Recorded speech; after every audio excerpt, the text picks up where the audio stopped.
Le lien, du moment où on parle d'une relation parent-enfant, éducateur-enfant, la question du lien, on y revient forcément. On va voir à travers cette conférence que c'est vraiment la dimension sur laquelle l'enfant va s'appuyer. Alors le lien, en même temps, on en parle beaucoup, mais on ne sait pas trop à quoi il ressemble. C'est cette espèce de membrane, de choses virtuelles qui nous relient.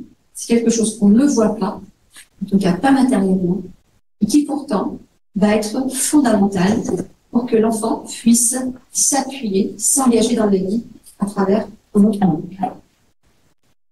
L'enfant idéal et l'enfant réel, les deux sont toujours présents. Du moment qu'il y a enfant, alors j'ai appris mon petit Joshua. L'idée, c'était de matérialiser l'enfant dont on parle, et le lien qu'on imagine créer avec lui. L'enfant réel et l'enfant idéal, ce sont deux entités qui sont forcément convoquées du moment qu'il y a un petit être qui apparaît. Alors, du coup, à l'idée, quand je fais une conférence, c'était de me plonger dans le sujet et de voir un petit peu quel chemin j'emprunte pour pouvoir explorer le sujet. Alors, c'est un cheminement de réflexion que je vais vous proposer ce soir. C'est le mien, ça pourrait être un autre cheminement. En tout cas, il a été intéressant et assez agité. C'est quand même un sacré défi de faire cohabiter dans un seul sujet l'enfant réel, l'enfant idéal, l'histoire du bien et la compétence relationnelle du film. Tout commence par un rêve. Du moment qu'on pose une action, qu'il y a quelque chose qui s'enclenche dans notre réalité, forcément, elle vient s'accrocher à une dimension à l'intérieur de nous. Tout ce qu'on enclenche dans notre vie vient s'accrocher à un moment donné à notre imaginaire, à nos désirs. On imagine la vie, on imagine nos projets, on imagine une famille, une maison, on imagine un travail, on imagine des relations. On n'est pas obligé d'avoir une représentation imaginaire, voire idéale, quoi que l'on fasse dans la vie. Et l'enfant n'y échappe pas. Donc on va voir que, inévitablement, l'enfant, il émerge aussi d'un rêve et d'un désir qu'un individu, à un moment donné, porte à l'intérieur de lui. Et puis, il va évoluer, cet enfant. Bien sûr, on attend qu'il soit lui-même, on attend qu'il devienne la personne qu'il doit être, et en même temps, il va recevoir dans ce monde,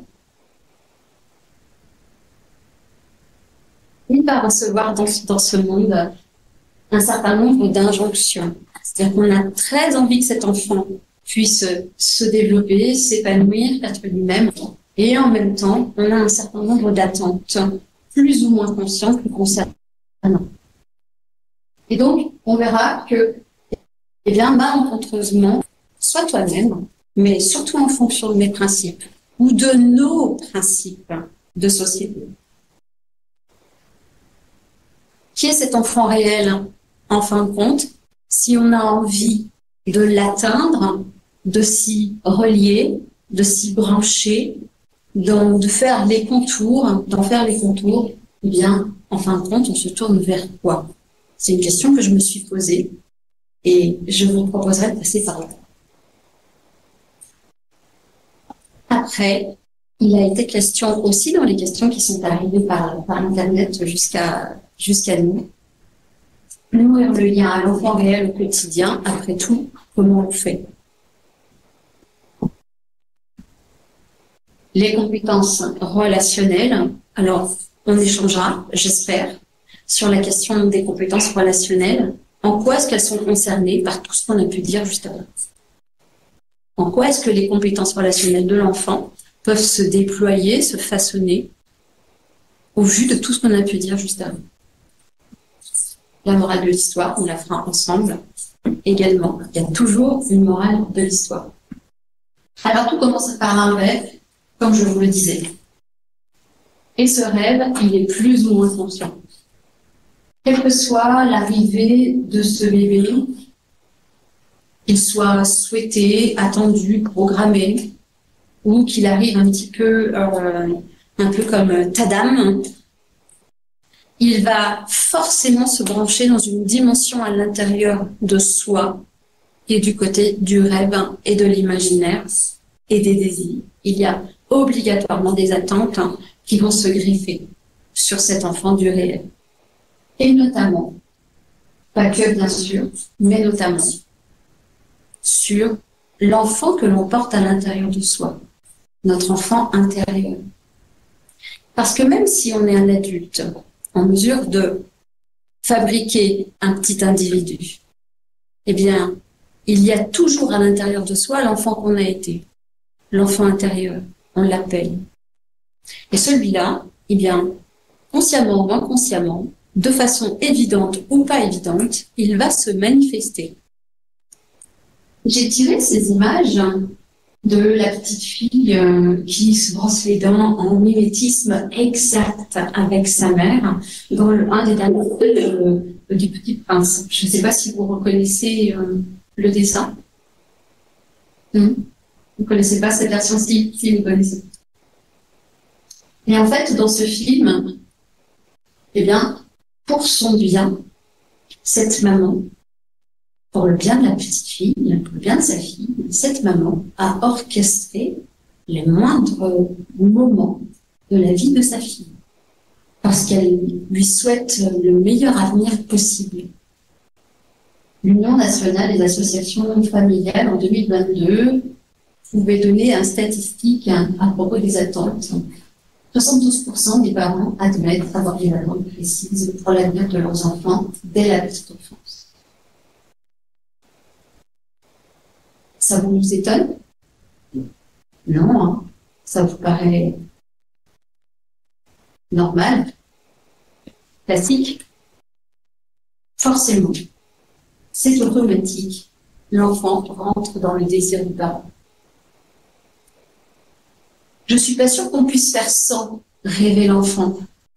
Je suis pas sûre qu'on puisse faire sans attendre de lui quelque chose. Et d'ailleurs, c'est plutôt bienvenu d'attendre quelque chose de cet enfant. On souhaite qu'il soit éduqué, qu'il se tienne comme ceci, qu'il sache faire cela, qu'il fasse pas n'importe quoi dans tel environnement ou tel autre, ou même à la maison, ou même dans l'espace de la relation. Donc attendre des choses de l'enfant, c'est plutôt incontournable et inévitable. Et toute la difficulté entre l'enfant réel et l'enfant idéal que l'on attend de voir, eh bien, ça va être de faire le tri. Le tri entre ce que je veux voir chez cet enfant et ce qu'il peut devenir et ce qu'il peut être et qu'est-ce qui lui correspond vraiment. Eh bien, ça va se faire au millimètre et de façon très progressive. Mais on ne peut pas s'empêcher. On ne peut pas s'empêcher d'attendre quelque chose de cet enfant-là, de le rêver et de lui demander plus ou moins consciemment des choses. Alors tout à l'heure, je vous parlais de paradoxe. On voudrait que cet enfant soit lui-même, qu'il se développe au mieux de son potentiel, au mieux de sa personnalité. Et en même temps, et je suis sûre que vous l'avez déjà remarqué, cet enfant et les parents sont déjà pris dans une pression de normes sociales, de dictats familiaux, des choses qui se font pas en famille, des choses que l'on doit porter avec soi, intérioriser. Les attentes de réussite scolaire dans notre société, c'est assez prégnant. On attend de cet enfant qu'il soit obéissant, qu'il ait le sens de la relation, qu'il soit sociable, soit à l'aise. On attend de lui de la performance. Et pourquoi pas même une certaine conformité à la mode. Vous avez remarqué, il y a une grosse pression sur les enfants, mais il y a également une grosse pression sur les parents. Je reçois, moi, souvent des parents qui arrivent à mon cabinet un peu inquiets, un peu affolés, et qui peuvent me dire, par exemple, Madame Dujazon, ma fille, elle a 15 mois, elle a pas de vocabulaire, elle parle pas encore. Dites, qu'est-ce qui se passe? Comment ça va pas? Il y a un problème.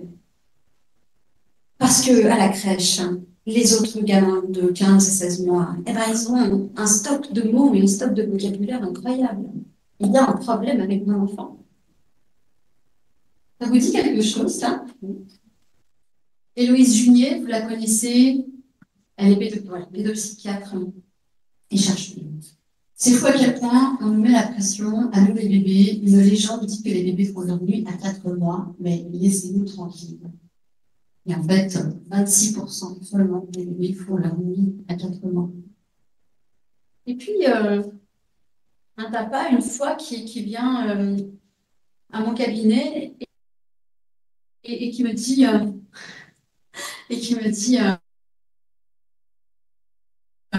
ça fait 2 semaines qu'elle est en CM1, elle découvre sa maîtresse, et sa maîtresse nous envoie vous consulter, parce que vraisemblablement, ma fille n'a pas confiance en elle. Ça fait 2 semaines qu'elle est en CM1, elle découvre sa maîtresse, elle a pris le pli, cette petite, d'aller voir sa maîtresse pour vérifier si elle a bien compris la consigne et si elle marche bien dans les pas de ce que la maîtresse attend. C'est interprété par la maîtresse comme étant un manque de confiance qui n'est pas approprié pour son âge et dans ce cadre de l'école. Alors qu'on peut voir les choses autrement également, on peut se dire que cette petite, étant donné qu'elle est en train de tisser la relation à cette maîtresse, eh bien, elle cherche à savoir si ce qu'elle a compris de la consigne correspond aux attentes. Elle cherche à vérifier si elle est dans le bon sens. Vous voyez comment on peut se dire qu'on peut attendre d'un enfant, même très jeune, qu'il ait confiance en lui, qu'il puisse prendre des décisions de façon autonome, qu'il puisse comprendre ce qu'on lui demande et qu'il ne cherche pas à vérifier quoi que ce soit auprès de sa maîtresse. Et pourtant, c'est peut-être pour cet enfant un moyen de tisser le lien avec sa maîtresse et d'avancer en sécurité.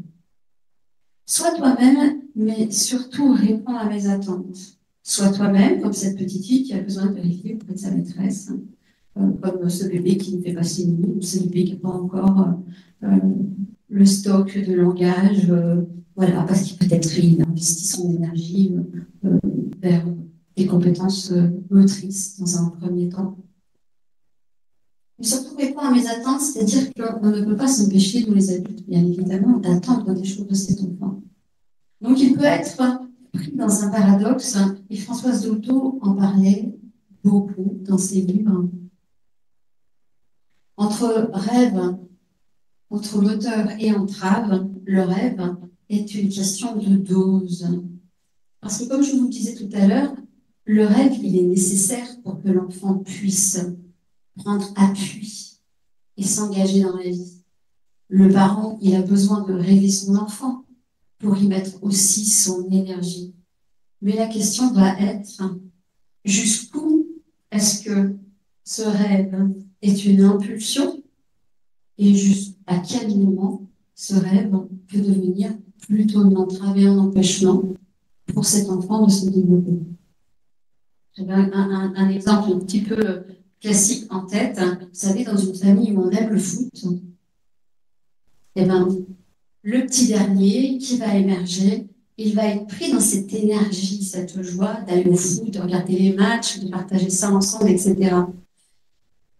Mais si au fond de lui, le foot, c'est pas vraiment son truc, s'il est plutôt rêveur, il est plutôt créateur, il est, je sais pas, une autre compétence, eh bien, quel va être son choix d'emboîter le pas derrière cette énergie de famille et en même temps de considérer qui il est, quels sont les talents, les dimensions à l'intérieur de lui qui ont envie de s'exprimer. Alors, Françoise Dolto, elle allait assez loin quand même dans ce qu'elle disait. Elle disait que l'idéalisation pouvait potentiellement s'approcher du désamour. Au plus on a une idée un peu supérieure de cet enfant, de ce qu'il doit être, de ce qu'il doit devenir, au moins on est en amour avec lui. J'ai relevé quelques phrases que je vais vous lire de Françoise Dolto, parce que pour elle, je ne sais pas si vous avez connu un petit peu Françoise Dolto, sa manière de parler assez militante, assez engagée. Elle disait, l'enfant n'est pas fait pour combler ses parents. L'idéalisation est une manière de refuser de voir l'enfant réel. Et les parents, toi, tu feras ce qu'on n'a pas pu faire. C'est un mode d'idéalisation. Des études, un bon travail. On a rêvé de toi. Tu es exactement comme on t'avait imaginé. On savait que tu allais être exceptionnel. Tu es notre raison de vivre. Tu fais honneur à la famille. Tu reprendras les affaires de ton grand-père. Mais on voit dans ces phrases qui sont pleines de fierté, est-ce que vous sentez qu'il y a autre chose également qui peut être vécu comme enfermant? Est-ce que vous l'avez perçu? Il y a des injonctions. Non. Et pourtant, sur fond de fierté et sur fond d'un amour important. Dans le cheminement de ma réflexion, j'en suis arrivée à me dire que, que pour mieux connecter à l'enfant réel, eh bien, une des premières étapes à passer, ce serait de regarder en soi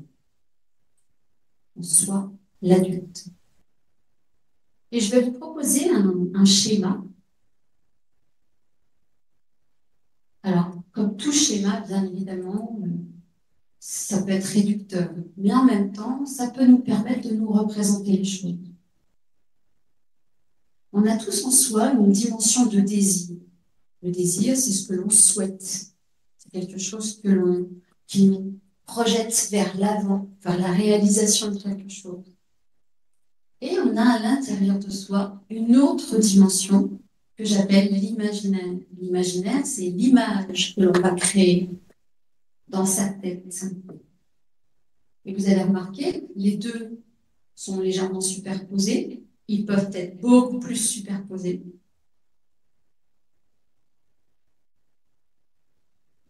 Et on a en soi une autre dimension que l'on appelle la réalité.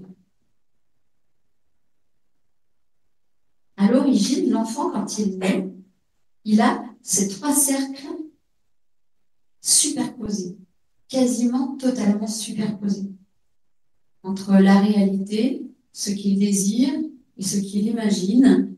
Il n'y a pas beaucoup de différence. Et c'est au fur et à mesure de son existence, au fur et à mesure qu'il se confronte à la réalité, et au fur et à mesure que eh bien, les adultes auprès de lui lui disent, oui, tu voudrais ça, mais tu ne peux pas, par exemple, ou tu as imaginé ça, tiens, on va le faire de cette manière-là.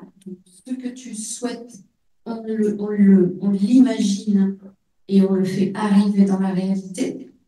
À force de cette expérience-là, petit à petit, les trois cercles vont s'écarter. Vous savez, c'est pour ça que quand les enfants sont très petits, on peut leur dire que le Père Noël existe et qu'ils le croient, ils en sont persuadés, parce que imaginaire et réalité sont superposés.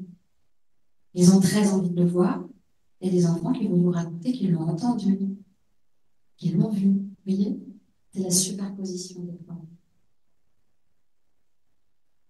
Le Père Noël, il est dans le cercle de l'imaginaire. Et il est dans le cercle de la réalité sous forme de symboles, d'images, de figurines, de chansons que les humains ont créées. Il existe le Père Noël, mais à un endroit de l'imaginaire. et sous une certaine forme dans la réalité.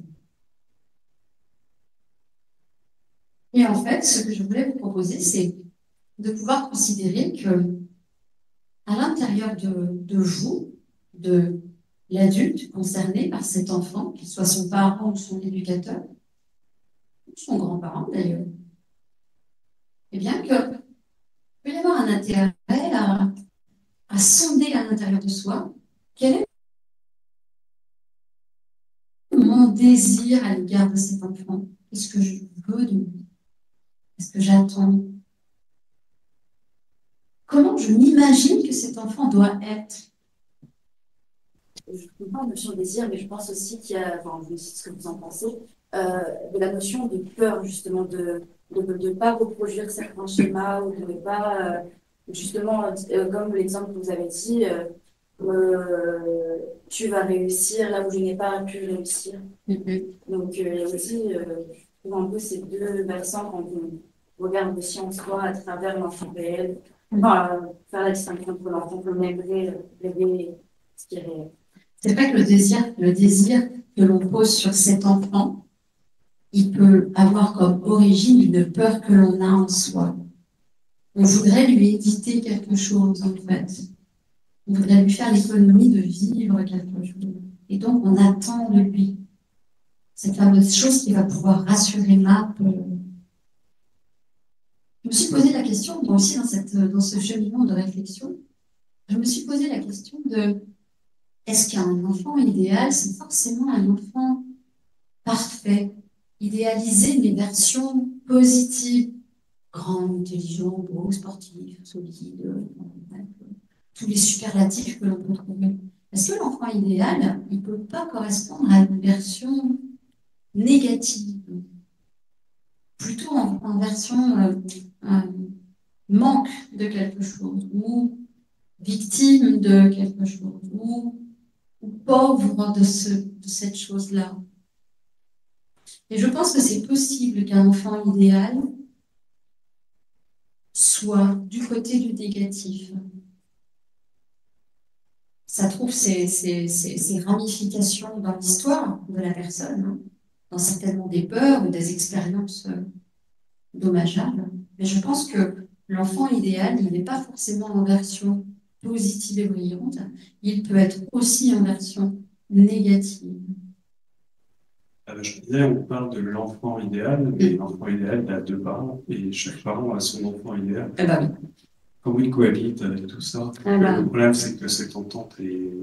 Chacun a ses représentations, ses failles, ses réparations, son vécu, sa représentation de ce qu'il idéalise. Et puis, l'enfant, il a deux yeux, un seul cerveau, en fait. C'est dire comme la tâche, elle est complexe pour cet enfant, en fait. C'est drôlement bien que vous le fassiez remarquer. J'ai simplifié, moi, pour le coup, en mettant en évidence un parent. C'est déjà pas mal. Mais en effet... Parce que là, on parle du parent. Si on parle que d'un enfant, on ne parle pas de l'enfant. Je disais que dans ce cas-là, si on ne parle que d'un enfant idéal, on parle du parent, on ne parle pas tant de l'enfant. Ah oui, l'enfant idéal, il est dans le parent. Donc, parler des deux, quand on arrive à parler des deux parents, des deux enfants idéaux, ce avec quoi l'enfant va essayer de se construire par ses représentations, on aborde un petit peu plus la question de l'enfant finalement et de sa construction. De façon un peu plus complexe aussi. Absolument. Oui, c'est important de rappeler que cet enfant idéalisé, il est le fruit de la projection du parent. C'est le mouvement du parent. Alors, chaque parent ayant son propre mouvement, plus ou moins intense, plus ou moins fort, plus ou moins conscient. Mais chaque parent ou chaque éducateur a une projection plus ou moins consciente sur cet enfant, dans ce qu'il désire voir chez lui, dans ce qu'il imagine, c'est-à-dire à quoi ça ressemble. Et il est aussi confronté, bien évidemment, à cet enfant réel, Alors, vous voyez, je me disais, moi, en réfléchissant sur ce thème, que l'enfant, ça n'est pas possible, je ne crois pas, de ne pas attendre quelque chose de cet enfant. Mais par contre, quand on imagine l'enfant idéal et quand on attend de lui quelque chose, eh bien, c'est sans doute très important de resituer ça à l'intérieur de soi au bon endroit. C'est-à-dire que l'imaginaire sache qu'il est imaginaire, que le désir sache qu'il est désir, et que la perception du réel, de l'enfant réel que l'on a en face de soi, sache que c'est une perception réelle. En fait, c'est une histoire de conscience. Est-ce que quand je demande ça à cet enfant, est-ce que je projette quelque chose qui vient de moi, ou est-ce que c'est lui, ça le concerne directement lui? Est-ce que ça lui permet d'émerger, ou est-ce que c'est quelque chose qui vient seulement de moi? L'enfant seul n'existe pas. Un enfant, tout petit, quand il naît, il est fait pour maintenir non loin de lui les personnes qui prennent soin de lui. Et il va utiliser toutes les stratégies qu'il peut pour pouvoir garder ou faire revenir vers lui les personnes qui prennent soin. Donc cet enfant, il est équipé d'un système à l'intérieur de lui, un système d'adaptation qui va faire qu'automatiquement, il va chercher à correspondre aux personnes qui l'entourent, à manifester leur intérêt. Si on veut mettre le désir d'un côté, l'imaginaire de l'autre et la réalité complètement séparée, je ne suis pas sûre qu'il y ait d'enfants qui puissent exister. L'enfant est obligé de passer à travers le filtre de l'adulte qui prend soin pour pouvoir se construire. Et pourtant, comme dirait Forrest Gump, la vie, c'est comme une boîte de chocolat. On ne sait jamais sur quoi elle va tomber. Et l'enfant, ne déroge pas à cette règle-là. Je le trouve plutôt annoncé de façon rigolote. On ne sait jamais qui va être cet enfant en fin de compte. L'enfant réel. On l'imagine, on le désire, on attend des choses de lui, on s'engage auprès de lui, lui-même il s'engage à nous convenir le plus possible pour maintenir sa survie en maintenant notre proximité. Et pourtant, personne ne sait qui il est. Je ne sais pas comment vous occupez votre temps libre. Moi, je fais du potager. Et j'adore utiliser des métaphores dans le travail. Et la métaphore de la petite graine qui devient une petite plante, voire même qui devient un arbre, je la trouve drôlement intéressante. C'est-à-dire qu'il y a dans cette petite graine que l'on va mettre en terre, il y a un potentiel assez gigantesque, parce que à partir d'elle, on peut donner des fruits incroyables, on peut donner un arbre. Et pourtant, vous ne pouvez pas prédire ce qu'elle va devenir exactement, cette plante qui sort de cette graine. Alors, moi, quand je mets une graine en terre, je la rêve. Je me dis, ça va être merveilleux, il va y avoir 25 butternuts comme mon pote Maurice, il a dans son jardin. Ça va faire un super arbre comme ci, comme ça, il va y avoir des fruits. Et puis, au fur et à mesure que la plante se développe, je suis bien obligée de faire avec la réalité qui est. Et mes butternuts, je ne sais pas les vôtres, mais moi, ils ne donnent pas 25 fruits à tous les coups. Ça dépend de plein de paramètres, en fin de compte. Alors, vous voyez, dans ce cheminement, qui est un petit peu simple, évidemment, parce que c'est une graine, c'est une plante, c'est un légume, donc c'est assez simpliste. Mais le processus, il est le même, en fait. C'est que au fur et à mesure que la plante se déploie, eh bien, je découvre qui elle est, ce qu'elle peut donner, la forme qu'elle a, la grandeur qu'elle a, la vivacité qu'elle a, et comment elle se déploie. Et que je vais osciller entre rêve, imaginaire, espoir, attente, et parfois déception, et parfois surprise. Encore meilleure surprise que ce que j'attendais. Et que tout au long de l'accompagnement de cette plante, bien qu'à l'intérieur de moi, je fais des allers-retours, enfin, je fais du tri entre ce que j'avais désiré, ce que j'avais imaginé et ce qui est. Eh bien, c'est une perpétuelle négociation. Eh bien, j'ai fait le rapprochement avec le petit, qui d'une certaine manière suit exactement le même processus. C'est une petite graine au départ. Il va y avoir un individu. Et cette petite graine, vous savez, le potentiel qu'elle a. Mais on ne peut pas prédire de ce qu'elle va développer. Et quel individu va prendre forme.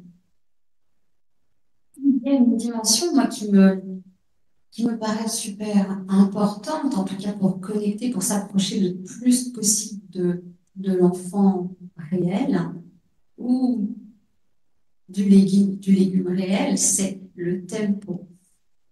C'est à quelle vitesse il va grandir et quelles sont les compétences, les talents, les qualités qu'il va déployer de façon prioritaire. On ne peut pas le savoir. Et ça ne vous deviendrait pas l'idée de contrarier le tempo d'une plante. Alors vous allez peut-être effectivement l'arroser, lui créer les conditions favorables pour qu'elle puisse au mieux se développer. Ce que nous allons faire avec un enfant, nous allons l'entourer de ce qu'il y a de mieux, le contexte, l'environnement. Mais vous n'avez pas la main sur le tempo, ni sur les dimensions qui vont vouloir se mettre en avant. Dans mon exploration, je me suis tournée aussi vers les souffrances de l'enfant intérieur. Parce que comme je vous disais tout à l'heure, dans tout adulte, il y a un enfant intérieur. On est le résultat aujourd'hui de toutes nos strates. Même si on ne le voit pas, cet enfant qui a existé autrefois, il est encore là. Alors, plus ou moins bruyant, plus ou moins visible, plus ou moins à devoir communiquer, mais on est le résultat aujourd'hui de toutes nos expériences. Et Joanna Smith, j'aime bien cette psychologue, je ne sais pas si vous voyez son nom. Elle a écrit un livre qui s'appelle La puissance réparatrice de votre cerveau, où elle peut montrer qu'à partir des souffrances de l'adulte, lorsque cet adulte est accompagné à être dans un état de l'enfant intérieur, l'enfant d'autrefois, que l'on s'adresse à lui dans les strates profondes de soi, eh bien qu'on peut réparer un certain nombre de choses. Et c'est à travers les souffrances de l'adulte que l'on arrive à entrevoir les souffrances de l'enfant. Par exemple, je me trouve nulle, je ne m'aime pas comme je suis. Je me sens anxieux. Je ne sais pas dire non. Je suis perfectionniste, je ne supporte pas l'échec. Je ne peux pas rester seule. J'ai forcément besoin d'un autre. Je me sens toujours en colère. Et en fait, ce que l'on découvre à travers ce livre et à travers cette expérience d'accompagnement de l'adulte en semi-hypnose, c'est que les souffrances de l'adulte renvoient à des choses profondes, anciennes en lui, où cet enfant, autrefois, n'a peut-être pas été accueilli au plus près de qui il était, d'où sa difficulté aujourd'hui de pouvoir dire non, de prendre la parole, de se sentir autonome, d'avoir confiance dans la qualité de sa personne. J'aime bien cette phrase, mais j'ai oublié qui en est l'auteur. Alors je m'excuse, mais j'avais quand même envie de vous la donner. Dès que je m'accepte, tel que je suis, je change. Et en fait, dans ce travail de réparation de l'enfant intérieur, eh bien, il y a la rencontre avec qui il est, au plus proche de ce qu'il est, de ce qu'il ressent, de ce qu'il vit. Et à partir de ce moment-là, la personne peut reprendre le cours de son développement. J'ai fait un détour également vers un roman, La promesse de l'aube. Je ne sais pas si vous connaissez, de Romain Gary. Vous savez qu'il était idéalisé par sa mère. J'ai ramené ce court morceau de ce livre et je vous le lis avec vous. Il y a des moments où l'amour sans répit dont j'étais l'objet était plus que je ne pouvais supporter. Me voir constamment dans un regard passionné et perdu, comme unique, incomparable, doué de toutes les qualités et promis à la voix triomphale, ne faisait qu'accentuer mes frustrations. Et la conscience déjà fort lucide et douloureuse que j'avais du gouffre entre cette image de grandeur et ma piètre réalité. Je m'y perdais parfois, et je ne savais plus de ce qui était son rêve et de ce qui était moi. Surtout, je n'en pouvais plus d'être ainsi prouvée. Il vous paraît comment cet extrait? C'est fort, non? C'est sacrément fort ce qu'il arrive à dire quand même, hein, de ce qu'il vit. Il a fallu d'ailleurs qu'il disparaisse, hein, je ne sais pas si vous connaissez l'histoire, il a fallu qu'il disparaisse, qu'il s'en aille, pour pouvoir respirer et exister pleinement, en fait, hein. Sans doute pour mieux connecter avec qui il est. Et en adoptant en pseudo-dimension Je sais plus. Émile Aja, Ouais. qui a lui-même été primé par un autre. C'est une exception. Qu'est-ce qu'elle y met, cette mère, à son fils, si ce n'est ce qu'elle avait projeté sur lui? Et toute la difficulté qu'il avait à pouvoir se retrouver, s'identifier au milieu de tout ça. Sonia, Oui. je me souviens du travail qu'on a fait avec toi sur la rupture. Ouais. Tu aurais presque pu citer ce même paragraphe quand l'amour est tellement fort, envahissant, castre littéralement, la rupture devient nécessaire. Oui, tout à fait, c'est vrai. Et c'est ainsi que des adolescents s'en vont ou que des adultes se séparent à un moment donné de leur vie, du parent, de l'être autre qui... Voilà. Bien vu. Marie-Annick, bien vu. Et puis, je remarque aussi dans la phrase cette image de grande, j'avais du gouffre entre cette image de grandeur et ma piètre réalité. Aussi ce sentiment du coup de se sentir pas à la hauteur en fait, parce que je pense qu'il il aime sa mère aussi, et de se dire voilà, je suis pas assez bien pour elle. Et effectivement, la mésestime de lui-même, cette piètre réalité de ce qu'il est, eh bien, elle est proportionnelle à l'idéal, à la distance de l'idéal projeté par la mère sur lui. En fait, on est en train de dire que plus on projette sans conscience des attentes et des idéaux sur un enfant, au plus il y a de risques qu'il se mésestime.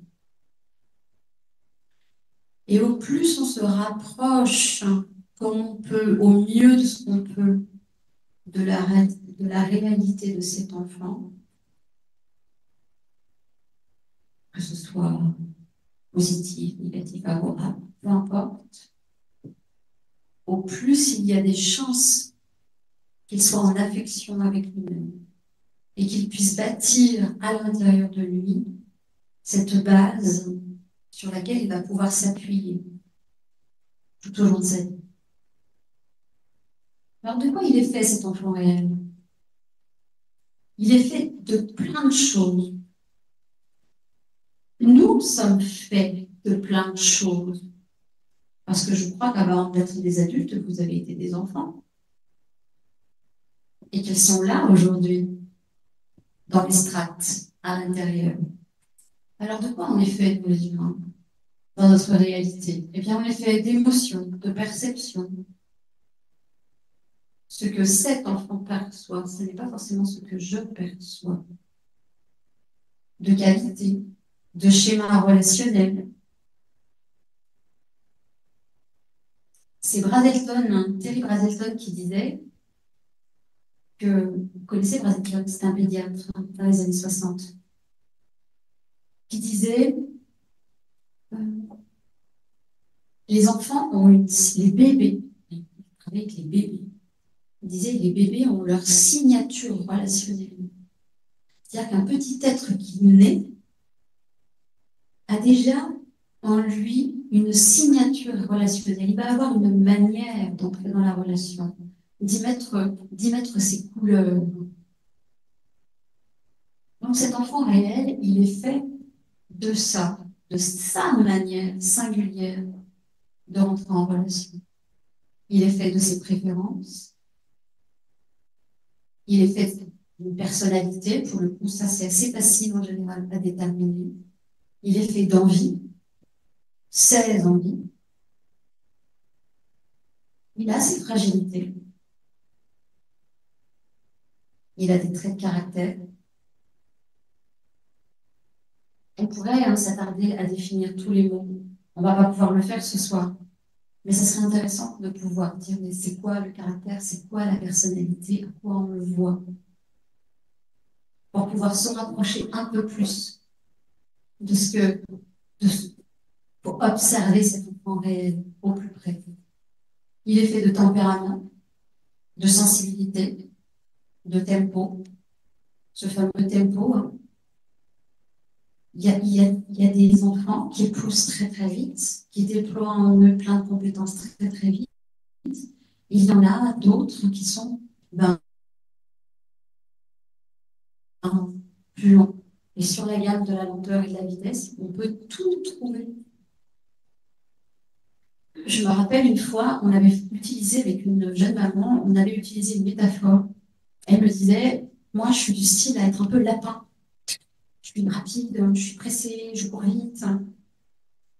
J'ai donné naissance à un paresseux. Un enfant beaucoup plus lymphatique, plus lent, qui a plus besoin de temps. Et oui, c'est possible. On ne donne pas forcément naissance à un petit être qui nous ressemble dans notre fonctionnement. Il est fait de possibilités, de stratégies, de manières de s'y prendre. Il est fait de goût, d'attente, de croyances, de priorités, qui vont peut-être différer de mes priorités en tant qu'adulte, moi. D'aptitude, d'imaginaire. Il est fait de ses désirs, il est fait des certitudes qu'il va pouvoir poser. Il est fait de ses interprétations, de ses limites, de ses espoirs, de ses intentions. Il est fait de ses expériences telles que lui les a vécues. Il est fait de ses impossibilités, de ses compétences, des choses qu'il sait faire, des choses qu'il ne sait pas faire. Pas encore, peut-être. Il est fait de ses principes, de ses projets, de ses renoncements, de ses déceptions. Il est fait de ses points de vue, de ses valeurs, de ses représentations, de sa logique à lui, d'un raisonnement. Et il est fait surtout de besoins singuliers que l'on voit apparaître très tôt. Et c'est pas pour rien que j'ai terminé cette longue liste de ce qui peut définir cet enfant réel, cet être réel. Parce que si on doit simplifier, hiérarchiser un petit peu, la chose qui nous est assez facilement accessible, en fait, quand on veut connecter à cet enfant, et on se dit, ben, voilà, j'aimerais connecter un peu plus sa réalité, eh bien, on peut observer ce qu'il ressent et on peut identifier le besoin qu'il a. S'il y a quelque chose qu'on peut hiérarchiser, ça peut être ça. C'est à notre portée, dans l'ici et maintenant de la relation. Que ressent-il et de quoi il a besoin? J'ai posé cette map parce que sur cette map, on y retrouve, on pourrait y situer toutes les émotions. Absolument toutes les émotions qui peuvent traverser ce petit individu.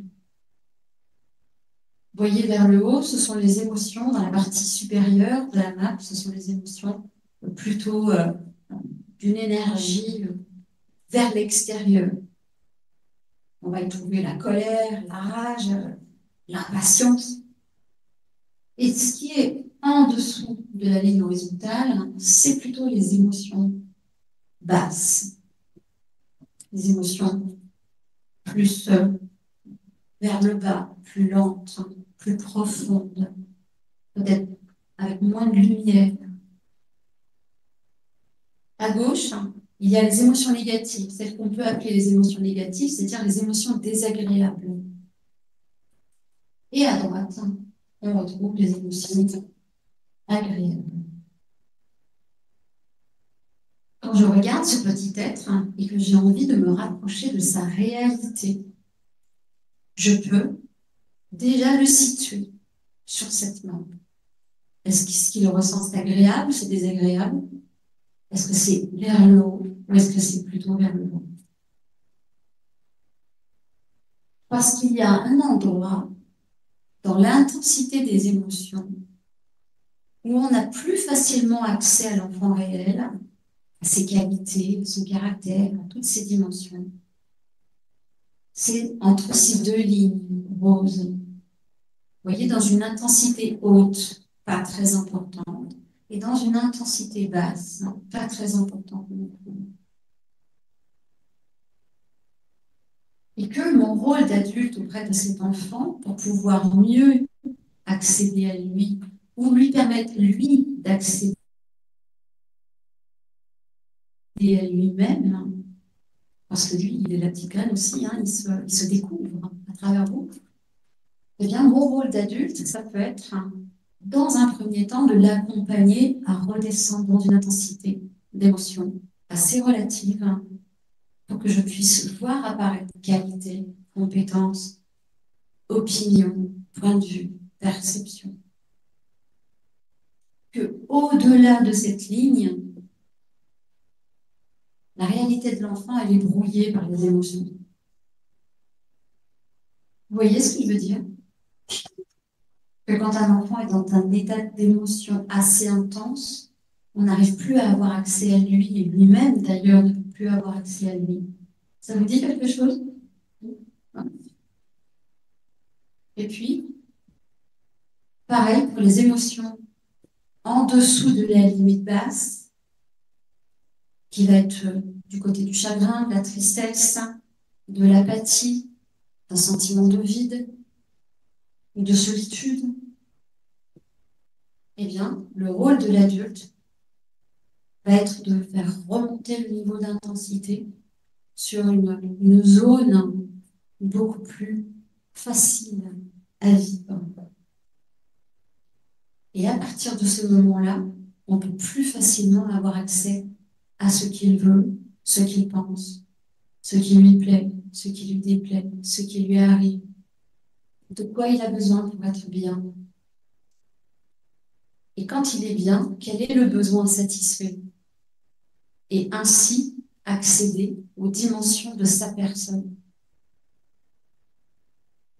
À ce stade, Sonia, puisque tu nous autorises à interrompre, j'ai envie de dire deux choses par rapport au tempo. Le tempo, par rapport au rythme le rythme de développement. Et ça, c'est quelque chose, en tant que parent, je n'ai pas eu de problème pour l'accepter.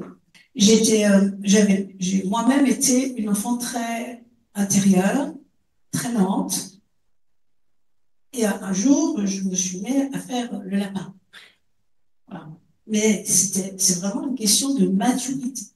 On a vraiment l'impression, et je l'ai senti dans mon corps, que mon corps se grandissait, se préparait, s'éveillait, se développait. Enfin voilà, il y avait tout un ensemble de choses. Je l'ai vraiment senti physiquement. Et ça, cette notion de tempo, en tant que parent, déjà que le tempo des parents a pris une accélération qui est effroyable.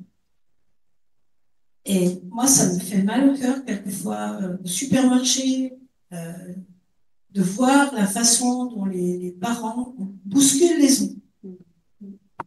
Ça me fait mal au cœur. Et bon, on va pas s'interposer, mais c'est pas l'envie qui aurait tendance à m'en manquer. Déjà, il y a déjà ça. Et en tant que jeune parent, mais faites-y attention parce que c'est effroyable, l'enfant. Et après, quand tu parles de ce parent qui va accompagner les émotions, c'est-à-dire la régulation émotionnelle, hein, en fait, je pense à la nécessité de tous ces parents qui n'ont pas vraiment repéré si leur enfant a un trouble du neurodéveloppement, un petit quelque chose qui fait que il y a une expression émotionnelle un peu débordante, plus ou moins débordante, je pense, TDAH, entre autres, qui est souvent pas repérée, qui est pris comme voilà, une énergie normale. Et à quel point s'informer sur toutes ces particularités et toutes les nuances des troubles du neurodéveloppement qui il y a énormément de gens qui ont un petit trouble du neurodéveloppement, ils vivent très bien avec, hein, il y a le spectre de l'autisme, le spectre du TDAH, c'est du même ordre. Hein. Mais vraiment, cette curiosité à l'égard de ces troubles du neurodéveloppement, quand on est parent, quel que soit enfin, même s'il n'y a pas de problématique, le fait de s'y intéresser, puisque maintenant on les connaît et qu'on est en mesure de se renseigner sur eux, ça va dire la possibilité que l'enfant a ou pas, et qu'il apprendra à réguler, mais pas pareil, un peu plus tard, et qu'il faudra l'aider à le réguler. Le cheminement étant le cheminement de l'enfant, et qu'on n'a pas forcément la main dessus. On a le tempo et le chemin.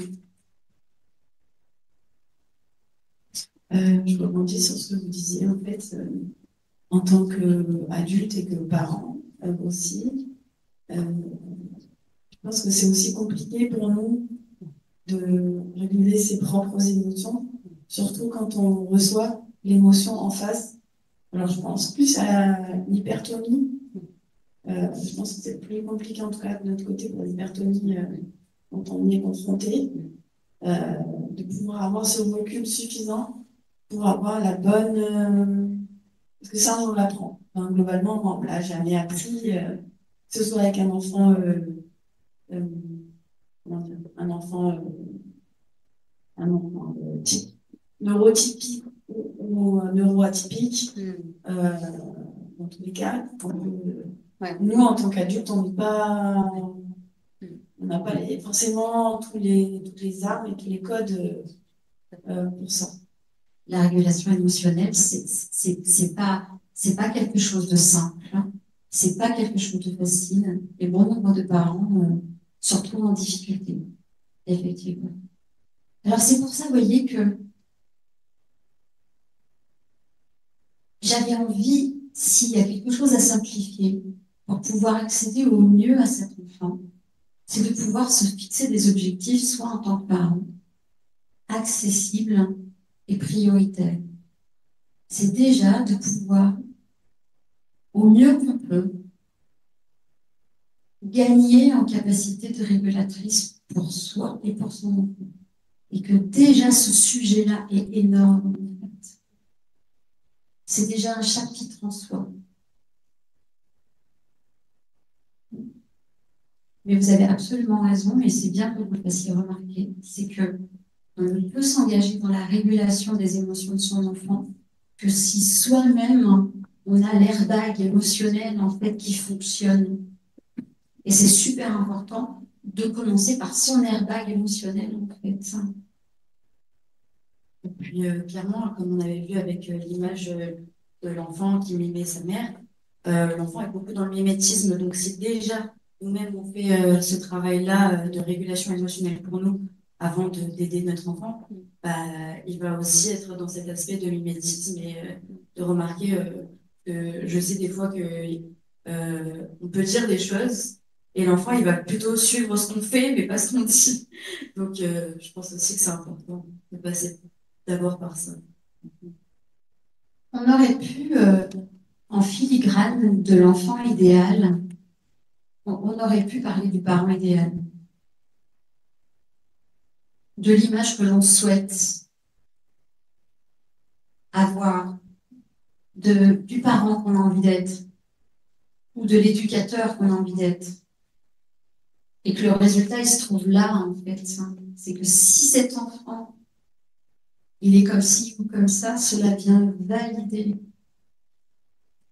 ma capacité et le regard que j'ai sur moi. On aurait pu poser cette question-là. C'est pour ça que les 3 cercles, vous voyez, que je vous ai proposés tout à l'heure, c'est schématique et en même temps, pourquoi est-ce que j'ai tellement besoin de voir cet enfant comme ça? Pourquoi est-ce que j'attends ça absolument? Est-ce que ces ramifications, elles sont à l'intérieur de moi?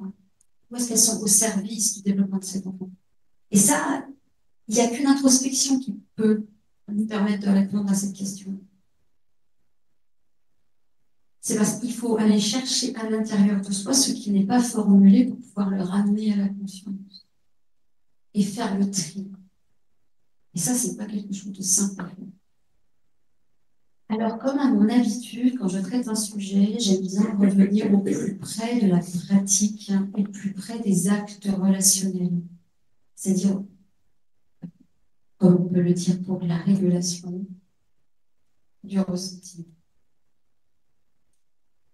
J'ai voulu faire simple ce soir, j'ai mis en évidence 3 actes relationnels. On pourrait en décliner plein d'autres, mais je suis pas sûre qu'on serait plus efficace en ayant une table de mixage très complexe à manipuler. Dans ce cheminement, pour nourrir le lien à cet enfant réel, au plus près de ce qu'il est, eh bien, selon moi, on a 3 actes relationnels à portée de main. L'écoute sensible, l'altérité et les plaisirs partagés. Alors, vous voyez, l'écoute sensible, c'est une toute petite porte, il y a juste 2 mots. Mais en fait, quand on ouvre, ça donne sur un large paysage. Donc, il faut pacifier. L'écoute sensible, c'est bien plus complexe et bien plus riche que ce qu'on imagine.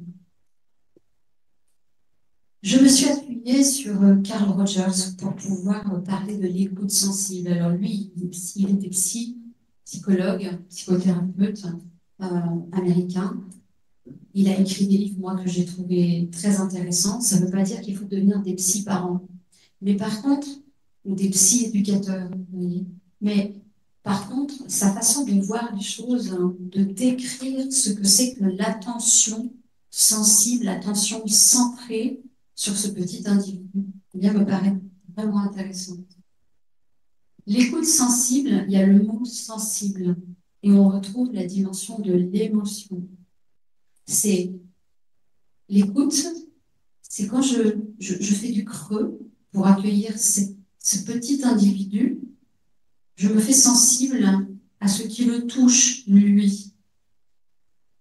Qu'est-ce qu'il ressent, lui? C'est agréable, désagréable, c'est fort, c'est plutôt vers le haut, c'est plutôt vers le bas. Qu'est-ce que je perçois de ce qu'il ressent, de ce qu'il vit à cet instant-là? Centré, je trouve ça vraiment important de le dire, c'est centré sur lui, le centre de son... Vous voyez, c'est comme s'il avait une cible sur le ventre, en fait. Hein. On est centré sur lui. On n'est pas centré sur ce qu'il devrait faire. On n'est pas centré sur soi. On n'est pas centré sur ce qu'on devrait obtenir de lui. On est centré juste sur son vécu singulier. Et dans l'écoute, il y a un ici et maintenant. On essaye, en tout cas, la mieux qu'on peut, de se dégager de ce que l'on projette pour l'avenir. On n'a pas d'attente autre que cet instant ici et maintenant avec cet enfant-là, avec ce petit individu-là. Au plus on marche, vous voyez, c'est un peu comme si, je reprends cette métaphore du chemin, il va y avoir le tempo et il va y avoir le chemin qu'on va parcourir ensemble. Ça, c'est sa réalité.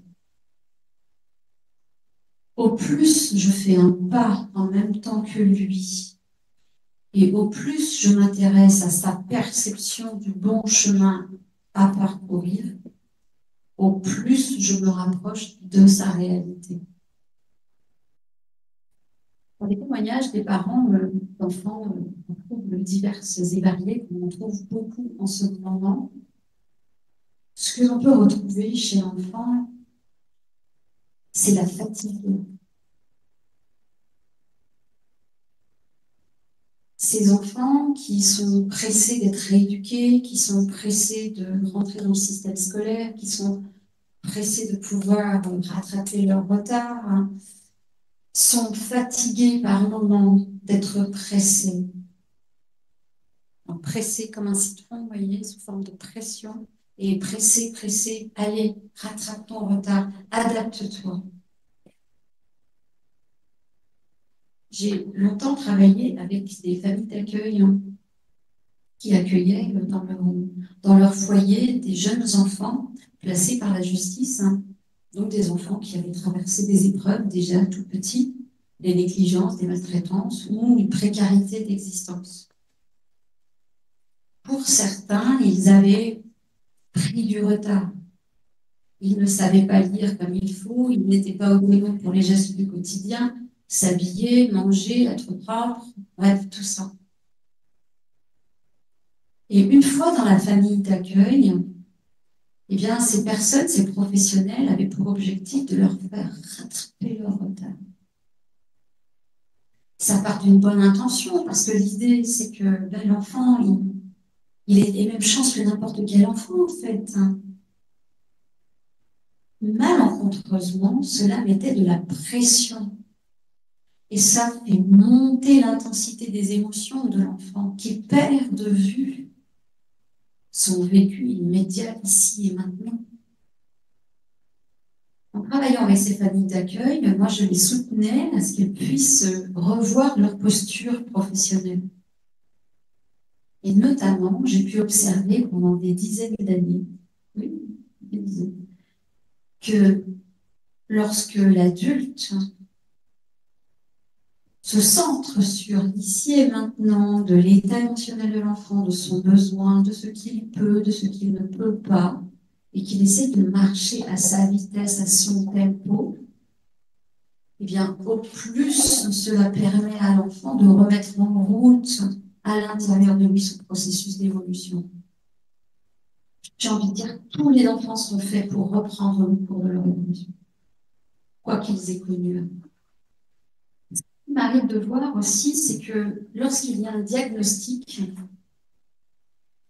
TND, TDA, PSA, dyslexie, dysgraphie, il y a un risque que cet enfant soit réduit à son symptôme et qu'il ne soit perçu qu'à travers cette particularité qu'il a. On pourrait dire particularité, on pourrait dire manque, déficit, moi j'ai envie de dire particularité, qui lui mène la vie un peu difficilement, bien sûr. Et toute la difficulté, ça va être de remettre le symptôme à son rayon de symptômes pour pouvoir avoir accès à cet enfant, ce qu'il ressent, de quoi il a besoin. Mais ça demande de ralentir, ça demande de se centrer, ça demande de sentir et en même temps de se dégager de son propre monde émotionnel.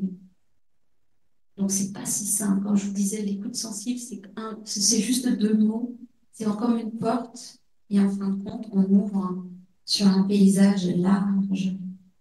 C'est ça que je voulais dire.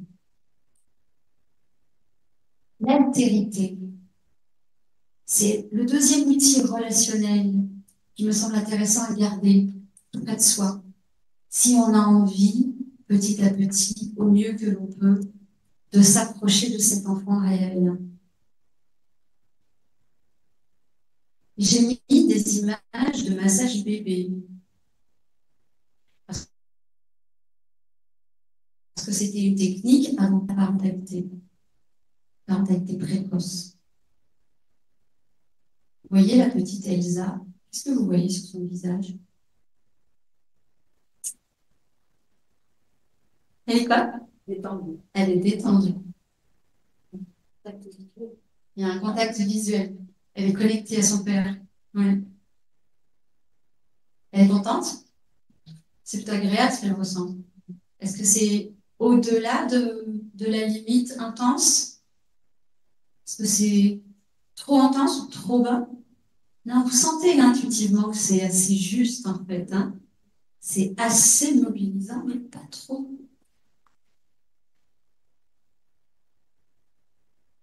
Et vous voyez, sur cette image-là, qui est un petit peu en transparence, la deuxième, elle est en train de se faire masser le dos par des petits ronds. Je crois qu'elle apprécie. Et en fait, ce que nous montre le travail du massage bébé, c'est que dès les premières semaines de leur vie, les petits ont cette compétence de nous dire s'ils apprécient ou s'ils n'aiment pas le massage qu'on leur fait. Ça se voit sur eux. Et moi, j'ai toujours entendu les jeunes parents me dire oh, j'avais pas remarqué avant que vous me le disiez que mon enfant m'envoyait des signaux, des messages. J'aime, j'aime pas, attends, arrête, trop vite, pas assez vite. Et que tout petit, les enfants, les bébés nous envoient toutes les informations dont on a besoin pour cerner leur vécu et leurs préférences. Parce qu'il y a des bébés qui aiment qu'on leur touche le visage, d'autres ils détestent. Il y en a d'autres, c'est les pieds ou c'est les mains, il y en a d'autres qui détestent. Et que ça, eh bien, ça se découvre en fait. Par définition, un bébé n'aime pas forcément être massé à tous les endroits de son corps. C'est peut-être un fantasme chez les adultes, mais dans la réalité, non. Cet enfant tout petit, il dit « Ah, là, j'aime pas. Ah, là, c'est cool. » C'était pour vous dire que très tôt, cette dimension de l'altérité, c'est-à-dire l'altérité, c'est nous sommes différents, mais nous avons la même valeur. Eh bien, cette altérité, elle est déjà en place.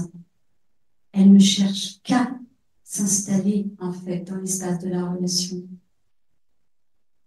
Nous sommes différents, mais on peut se le dire parce que ça a autant de valeur chez l'un que chez l'autre. Autant de légitimité à être chez l'un et chez l'autre. Et c'est peut-être ça qu'on peut faire vivre à l'enfant réel. C'est prendre le temps de considérer son point de vue, même tout petit, ce qui lui va, ce qui lui va pas, et de pouvoir exister soit face à l'autre, mais ayant la même valeur, même si différent. Et ça veut dire ça tout au long de la vie, de l'accompagnement de cet enfant, ça demande à débattre, à discuter, à argumenter, à écouter et à s'harmoniser, à s'ajuster. Et en fait, il va être question de ça tout au long de la vie, millimètre par millimètre. Parce que cet enfant, comme la petite graine que j'ai pu illustrer tout à l'heure, on ne sait pas ce qu'il va devenir. Et puis même, est-ce que vous savez, vous, quelle personne vous serez dans 1 an, dans 2 ans, dans 10 ans? Non, exactement. On est tous en changement. En fait, le changement, c'est la règle. Donc, au plus on s'attarde sur la réalité de l'instant à court terme, au plus on est en mesure de s'éloigner de ce que l'on projette d'idéal et d'attendu. Mais attention, l'altérité, ça ne veut pas dire la confusion des rôles. L'altérité, c'est une question de valeur. C'est toi, ta façon d'exister, elle a sa légitimité. Moi, ma façon d'exister, elle a sa légitimité, sa valeur. Mais par contre, de nous deux, qui est le parent? Moi. Et ça, c'est pas de l'altérité, vous voyez. C'est, je suis à mon poste de mère, je suis à mon poste de père, je suis à mon poste d'éducateur. C'est une mission, c'est une fonction. Et ça se rajoute à la question de l'altérité. Vous voyez ce que je veux dire? C'est pas parce qu'un enfant a des préférences, etc., qu'il faut forcément lui laisser le contrôle, lui laisser la barre du bateau, en fait. Tant qu'il est immature pour le faire, le parent reste à sa fonction de parent, l'éducateur reste à sa fonction d'éducateur. Donc, s'il y en a un qui doit protéger l'autre, c'est l'adulte. S'il y en a un qui doit trancher quand il y a des débats, c'est l'adulte. Quand c'est l'un qui doit protéger, sécuriser, empêcher, retenir ou au contraire encourager, c'est l'adulte. Vous voyez, on n'est pas au même rayon. C'est important pour ne pas confondre.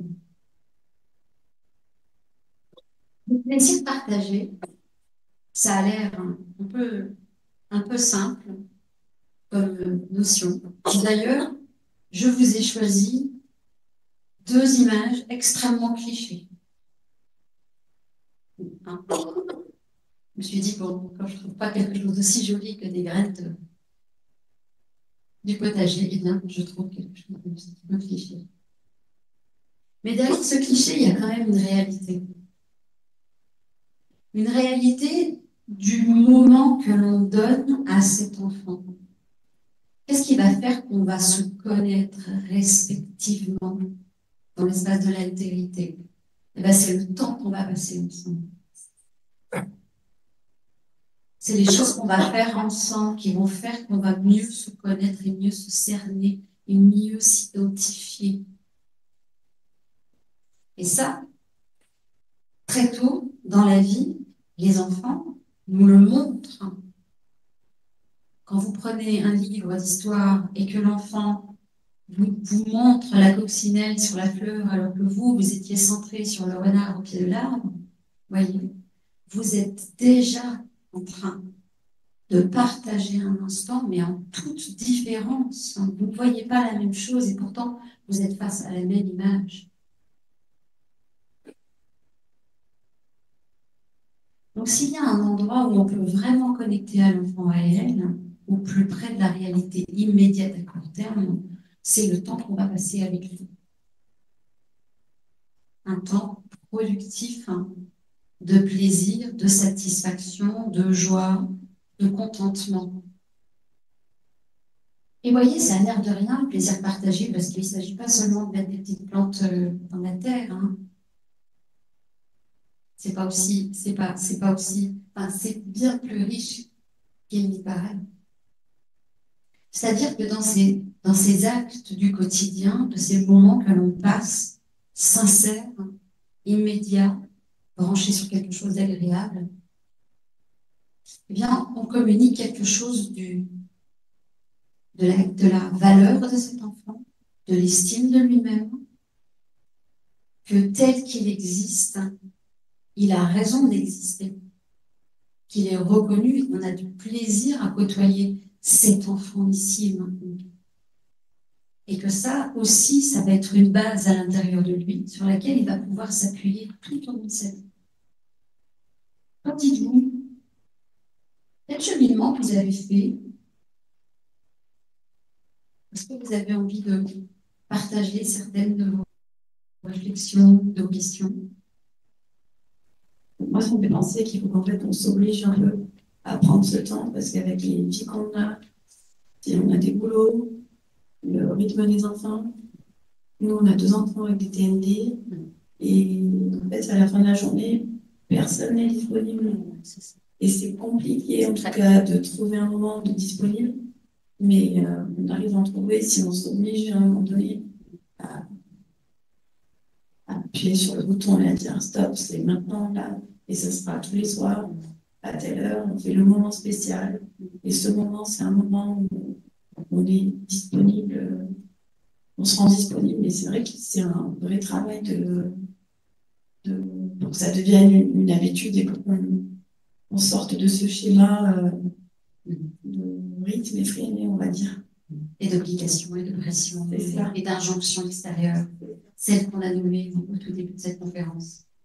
C'est pour ça que je vous mets des images un peu clichés, un peu bateau, un plaisir partagé, ça a l'air d'être un petit peu simpliste, mais vous êtes en train de dire qu'au quotidien, c'est pas si simple en fin de compte, d'avoir de la disponibilité, de pouvoir se poser sur le tapis avec les enfants, avec les jeux, d'arrêter le temps, et de pas s'inquiéter de comment il va réussir, comment il va avoir un comportement adapté. Vous voyez? Moi, je me dis que tu fais exactement ce que je voulais que tu fasses. C'est vraiment très juste ce que tu nous dis. Il y a beaucoup de réflexions qui peuvent venir et à un moment donné, je voyais, quand j'étais un peu sur le côté, je voyais les visages des gens et je sentais qu'ils étaient en train de revisiter leur histoire de maman ou leur histoire personnelle. Parce que je dirais que pour moi, j'ai commencé mon chemin en parentalité l'année de ma retraite de prof. Donc j'avais quand même quelques décennies et quelques heures de vol, comme on dit. J'ai fait un retour sur ma propre construction. Et c'est ce que j'ai toujours dit aux parents en disant c'est l'occasion d'avoir un enfant et de vous intéresser à ce que l'on peut partager ensemble. C'est faire un retour sur vous-même et de vous découvrir, de toute façon. Pas tellement vous redécouvrir, vous découvrir. Et ce que je trouve souvent le plus terrible dans les comportements d'adultes, c'est qu'on dirait qu'ils n'ont pas été enfants, qu'ils ont oublié ce que c'était d'avoir été un enfant. Donc, ou d'avoir été jeune, d'avoir eu à vivre cette transition école, milieu professionnel, l'autonomie, voilà. On a vraiment l'impression qu'il y a énormément d'adultes qui ont oublié qu'ils avaient été enfants. Ça devrait être une obligation citoyenne. De revisiter son enfant intérieur. Oui, absolument. Et là, je crois que honnêtement, c'est le message le plus puissant à faire passer à tous. Que l'on ait des enfants ou pas d'ailleurs. Hein. C'est pas une question d'avoir des enfants. Ce que j'ai marqué là, c'est en quelques mots ce que l'enfant peut développer à l'intérieur de lui lorsque, petit à petit, au mieux de ce que l'on peut, on se connecte à la réalité de qui il est, sans se mettre de pression, parce qu'il ne s'agirait pas, vous voyez, de monter l'intensité de son propre soi idéal. L'empathie pour lui-même et autrui. Lorsque je l'écoute au mieux de ce que je peux, lorsque j'ai une écoute centrée, eh bien, l'air de rien, cela travaille au fond sa capacité à reconnaître ses émotions, à être en empathie avec lui, à mieux se comprendre, et donc par ricochet, à mieux comprendre les autres, à identifier les émotions chez les autres. L'écoute, la capacité à s'exprimer, le droit de s'exprimer. Lorsque je lui donne de l'attention, sans pression, sans vouloir faire 100% super, c'est suffisamment. Quand je lui donne cette attention, cette écoute centrée, eh bien, je lui fais vivre qu'on peut écouter un autre et qu'on peut se permettre de s'exprimer dans l'espace de la relation. Et je crois bien que c'est une dimension des compétences psychosociales tant chérie. La régulation de ces émotions, c'est parce que je me serai engagée du mieux que je peux, de façon imparfaite, mais néanmoins, à réguler son monde émotionnel, à le ramener dans cette dimension intermédiaire qu'il va prendre pour lui-même ses capacités régulatrices, ses capacités à sentir en lui et à trouver des solutions pour pouvoir abaisser l'intensité de ce qu'il ressent. Ce sont des capacités régulatrices. Vous avez compris, l'estime de lui-même est automatiquement impactée. C'est qui que je sois, quelle que soit ma particularité, j'ai de la valeur. Et ça, c'est quand même essentiel dans une vie. La capacité à accueillir l'autre, de se confronter à ses idées, de défendre un point de vue sans écraser, sans se faire écraser, de vivre qu'il a des droits et réciproquement. Dans l'altérité, on retrouve cette notion de la réciprocité et qu'on est digne de valeur. Mais en toute imperfection, c'est-à-dire que je n'ai vu dans aucun livre, dans aucune théorie, dans aucune méthodologie relationnelle ou parentale qu'il fallait atteindre le Graal. C'est-à-dire que l'enfant n'a pas besoin de perfection pour pouvoir cheminer dans ce processus d'existence. Nous n'avons pas besoin de perfection. La perfection est la règle, au contraire. Alors pour finir, avant qu'on se quitte, il nous est ramené Carl Rogers, c'est un de mes chouchous quand même, il faut le dire. Et il dit une phrase intéressante, selon moi, c'est que l'individu a la tendance à se réaliser. L'individu, qu'il soit à cet âge-là, ou qu'il soit à cet âge-là, ou qu'il soit à cet âge-là, a tendance à se réaliser, à réaliser son potentiel et à atteindre son plus haut niveau d'être humain possible. C'est-à-dire qu'il a identifié, lui, à travers son travail et ses recherches, que nous sommes faits pour ça, nous, les individus humains. Nous sommes faits pour développer, comme la graine, aller au bout de tout notre potentiel. On est fait pour ça. Il est fait pour ça. Donc, au mieux, je me centre sur son potentiel. Au plus, c'est un peu comme si je mettais de l'huile dans les rouages, en fait, de ce processus inné. Christophe Fauré, dans son livre « Maintenant ou jamais », il en parle de façon très technique. Pour le coup, c'est assez contemporain. Je vous conseille de lire. Si vous avez envie de creuser cette idée de déploiement, de réalisation de la personne. Il dit, ce qui se déploie en vous est un processus naturel de sagesse innée, œuvre à votre épanouissement. C'est-à-dire que nous, les humains, quel que soit notre âge, nous avons ce processus qui est en route. Alors, au plus on aura rencontré un entourage soucieux de notre réalité, au plus ça se déroule comme quelque chose de spontané. Et j'adore cette phrase, cette parole de Jean-Paul Sartre qui dit « Que vais-je faire de ce qu'on a fait de moi ?» Un peu comme si c'était la mission de tout individu de forcément passer par une étape où on est forgé par son environnement, on a une empreinte de son environnement, on a été rêvé et contraint tout petit pendant longtemps de différentes manières, et c'est ça la vie. Mais la responsabilité de tout individu est de faire quelque chose de ça dans son existence, au service de sa propre réalisation. Est-ce que vous auriez envie de conclure d'une manière ou d'une autre, que ce soit vis-à-vis de l'enfant idéal, de l'enfant réel, de votre enfant intérieur, de votre posture d'adulte? Il est l'heure de vivre la vie dont vous rêvez, celle la même qui vous ressemble au plus proche. Un peu comme laisser vivre le petit prince à l'intérieur de soi. Je vous ai mis une bibliographie pour finir, si vous aviez envie de retrouver certains livres dont je me suis inspirée. Voilà. On va dire merci beaucoup à Sonia, mais on ne va pas se quitter si vite, parce qu'on a retrouvé son enfant intérieur. Alors, apparaissent ici des personnages, notamment des grands-parents, par rapport à l'acceptation des grands-parents sur l'enfant, par rapport, parce que ça met encore du monde dans la bande.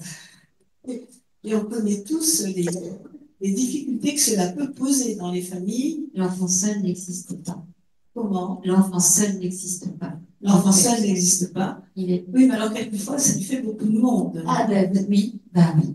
Faut quand même y penser aussi à ce pauvre enfant, hein. Les deux parents, parfois 4 parents, hein, parce qu'il y a quand même parfois des parents qui se multiplient. Hein. Tout à fait. Et les grands-parents en plus, quand vous faites le calcul, on arrive à des situations acrobatiques. Enfin, voilà, je ne fais pas de commentaires. Il y a une question? Disons que le dialogue avec les grands-parents sur le sujet de l'enfant réel à accepter. C'est pas vraiment une question, mais c'est un questionnement. C'est un questionnement. Comment on fait avec tout ça? On fait la protection. On fait la membrane protectrice. On fait possiblement du mieux qu'on peut, parce que c'est pas évident hein, de se mettre un peu contre le mouvement de ses propres parents. C'est plus facile avec les beaux-parents d'ailleurs qu'avec ses propres parents. Mais je pense que il faut se mettre en position de protection autour de son enfant. Je pense qu'un parent a une responsabilité ou quelqu'un qui s'est engagé auprès de cet enfant peut avoir la responsabilité de protéger, de faire filtre, comme une bulle protectrice. Ça remet aussi en cause la relation de l'enfant devenu adulte et devenu parent par la même occasion avec ses propres parents. Là, j'interviens quasiment personnellement sur le sujet. Et effectivement, ça fait aussi grandir le parent. Parce qu'on a très souvent des relations plus ou moins toxiques, dont on se libère plus ou moins à l'adolescence, on part faire ses études, on s'émancipe, etc. Le fait d'avoir un enfant, très souvent, vous ramène à la maison, et souvent avec joie d'ailleurs, parce qu'on est content de faire découvrir ses enfants à ses parents, on est dans la poursuite, dans la reproduction, il y a des points de rencontre, des ressemblances, enfin voilà, des histoires de votre propre enfance qui vous sont racontées par vos parents, enfin bref, il y a toute une narration qui se remet en route. Et c'est parfois aussi l'occasion pour les enfants adultes, n'est-ce pas, de remettre de la distance par rapport à leurs propres parents. Et ça se passe plus ou moins bien. En fait, tout le monde est pris dans son processus d'évolution et de déploiement. Et l'étape de la parentalité, c'est une étape importante pour pouvoir aussi revisiter son enfant intérieur et ce que l'on a. Et comment est-ce qu'on a envie de le faire évoluer et comment on l'écoute. Et là aussi, j'ai eu une autre remarque de professionnels qui accompagnent les enfants, un enfant en particulier, qui est en CESAD, ou plutôt des enfants. Comment, en tant que professionnel accompagnant de l'enfant et des parents, je travaille en CESAD, eh bien, on peut leur permettre là, je vois la moitié. Enfin, globalement, je l'ai lu. C'est en fait quand il y a un handicap, une différence. Il y a l'ombre de l'enfant rêvé qui plane toujours au-dessus de la famille, au-dessus du parent. Et ce professionnel, son souci, c'est comment permettre à ses parents d'accepter vraiment cet enfant réel. Je pense que dans certaines circonstances, le cheminement vers l'acceptation de cet enfant réel, c'est un vrai deuil. C'est comme un deuil. C'est un cheminement de tristesse, de perte. C'est un renoncement profond. Et ça s'apparente à un deuil. Et quand on accompagne un deuil, eh bien, c'est un peu comme on chemine avec une personne, c'est-à-dire qu'on doit, dans la mesure du possible, se mettre vraiment à l'écoute de ce qui se ressent, de la peine, de la désillusion, de la perte, du chagrin, de la colère, de le sentiment d'injustice, les mêmes émotions qu'on va retrouver dans le cheminement du deuil. Et puis, à un moment donné, l'acceptation. Mais si on n'a pas permis à des parents de pouvoir exprimer leur colère, leur tristesse, leur déception profonde, leur blessure, pourquoi pas? Eh bien, ils n'arriveront pas à dérouler le processus du deuil jusqu'à cette phase plus confortable, mais qui arrive, on ne sait jamais quand, parce que c'est aussi une question de tempo individuel, à cette phase d'acceptation. Vraiment se laisser traverser par ces émotions, hein, c'est toujours la même chose, hein, ne surtout pas les contraintes parce que... D'accord. On n'a pas la main là-dessus. On n'a pas la main. Alors ici, j'ai une autre... alors, c'est pas une question, c'est un questionnement. Des pistes pour accompagner des enfants vivant des situations de violence familiale. Je pense que la priorité, c'est d'abord la question de la violence. Y a-t-il danger immédiat, vital pour l'enfant? Là, pour le coup, il y a un recours de société. On fait une IP, une information préoccupante, on fait remonter. Il s'agit de faire cesser la violence. Après, si on est en posture de professionnels accompagnant une parentalité dysfonctionnante, mais où les enfants ne sont pas placés, ils sont encore au domicile, là, c'est complexe quand même. Le soutien à la parentalité, ça va être de trouver du mieux qu'on peut les compétences parentales. Au milieu de ce dysfonctionnement, le parent, il a des capacités, il a des qualités parentales. Il s'agit de les cerner, de les identifier et de les nommer. Un peu comme si on pointait tous les confettis positifs. On sait que ça permet aux parents de mettre en lumière leur force dans ce contexte de parentalité problématique. Pour moi, c'est fondamental de travailler avec les parents. Quand il y a de la violence dans la relation parent-enfant, il faut absolument travailler avec les parents pour pouvoir accompagner une prise de conscience de ce qui peut se faire, de ce qui ne peut pas se faire. Et que, donc, remettre la loi et remettre la question de la peur. C'est-à-dire qu'un enfant qui a peur ne se construit pas. Et il faut affûter la perception du parent pour qu'il puisse percevoir à quel moment cet enfant a peur de vous.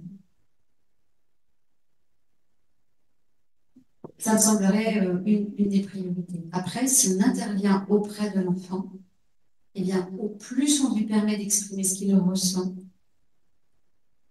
au plus on lui permet de normaliser enfin, sa sensation.